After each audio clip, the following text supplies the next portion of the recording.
Hello viewers, অচ্যুতদার free coaching চ্যানেলে তোমাদের সকলকে স্বাগত জানাই। আজকের এই ভিডিওতে তোমরা যারা ক্যালকাটা ইউনিভার্সিটি সহ রাজ্যের বিভিন্ন বিশ্ববিদ্যালয় বিএ ইতিহাস অনার্স পড়ছো 6 সেমিস্টারে, তোমাদের যে ডিএসসি A3 পেপারটি রয়েছে আধুনিক বাংলাদেশের ইতিহাস, এই পেপারটির একটি ইম্পর্টেন্ট টিকা প্রশ্ন নোয়াখালী দাঙ্গা।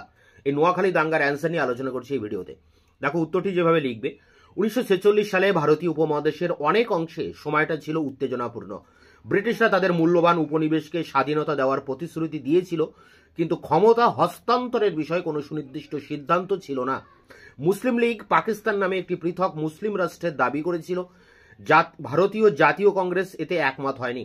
যেসব এলাকায় দুটি সম্প্রদায়ের একটির স্পষ্ট সংখ্যাগরিষ্ঠতা ছিল না, সেখানে কি হবে, দেশ ভাগে হবে কিনা, এবং যদি তা ঘটে তাহলে সীমান্তের কোন দিকে থাকবে তা নিয়ে উত্তেজনা বিরাজ করছিল।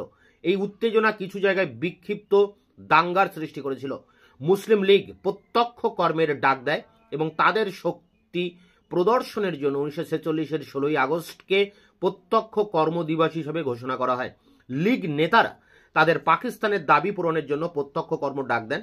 অনেক উস্কানিমূলক বক্তৃতা দেওয়া হয় এবং এর ফলে ইতিহাসের সবচেয়ে খারাপ সাম্প্রদায়িক দাঙ্গা গ্রেট ক্যালকাটা হত্যাকাণ্ড সংঘটিত হয়। প্যারা করে 1946-এর 10ই অক্টোবর থেকে নোয়াখালীতে দাঙ্গা শুরু হয়। অপরাধীরা ছিল মুসলিম ন্যাশনাল গার্ড এবং বেসরকারি সামরিক বাহিনী। তারা বাঙালি হিন্দুদের তাদের লক্ষ্যবস্তু করেছিল।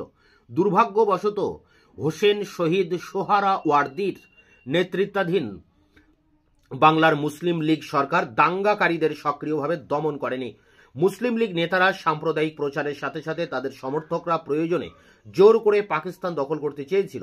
সরকার যদি পূর্বেই সতর্ক হতো তাহলে হাজার হাজার মৃত্যু এড়ানো যেত। এই দাঙ্গায় প্রায় 5,000 নিহত হয়েছিল, মানুষ নিহত হয়েছিল বলে বা হিন্দু নিহত হয়েছিল বলে অনুমান করা হয়। হাজার হাজার হিন্দুকে জোরপূর্বক ধর্মান্তরিত করা হয়েছিল এবং অনেক নারীকে ধর্ষণ করা হয়েছিল।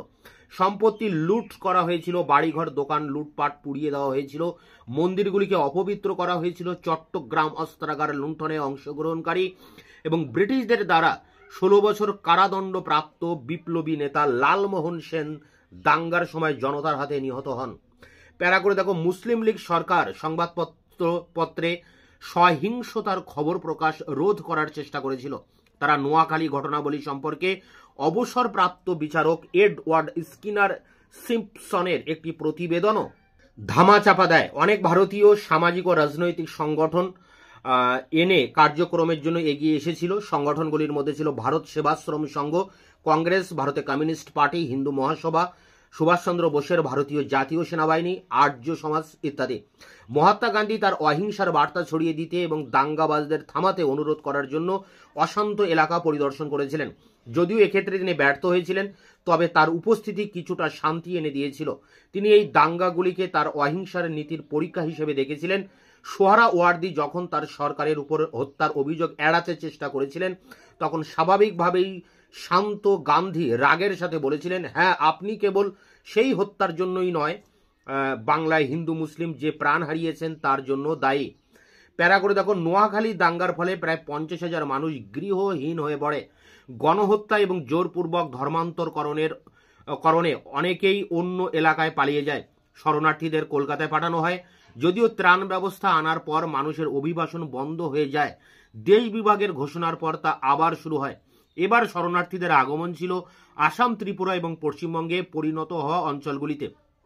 কোনো কোনো ঐতিহাসিকের মতে নভেম্বর মাসে গণহত্যা এবং ধর্মান্তর বন্ধ হলেও দেশভাগের আগে পর্যন্ত স্বাভাবিক অবস্থা পুনরুদ্ধার করা সম্ভব হয়নি। দেশভাগের পর নোয়াখালী পূর্ব পাকিস্তানের বর্তমান বাংলাদেশের অংশ হয়ে যায়। 1946 সালের শেষ দিকে বিহার এবং যুক্তপ্রদেশে দাঙ্গা হয়েছিল, যা ছিল নোয়াখালী দাঙ্গার প্রতিক্রিয়া স্বরূপ। তো এই ছিল নোয়াখালী দাঙ্গার উপরে 5 নম্বরের শর্ট কোশ্চেন অ্যান্সার। এটি সংগ্রহ করে পরীক্ষার প্রস্তুতি নাও। তোমাদের এই ডিএসসি A3 বাংলাদেশের এই পেপারটির উপরে সমস্ত প্রশ্ন উত্তর আমার চ্যানেলে আপলোড করা আছে। ভিডিও ডেসক্রিপশন বক্স থেকে তোমরা একটি প্লে লিস্ট পেয়ে যাবে, সেই জায়গায় দেখবে সমস্ত কোশ্চেনের অ্যান্সার দেওয়া আছে। দেখা হচ্ছে অন্য কোনো ভিডিও ক্লাসে। ততক্ষণে চ্যানেলকে তোমরা সাবস্ক্রাইব করে রাখবে, বন্ধুদের কাছে শেয়ার করবে। ভিডিওটি ভালো লাগলে অবশ্যই একটা লাইক দেবে।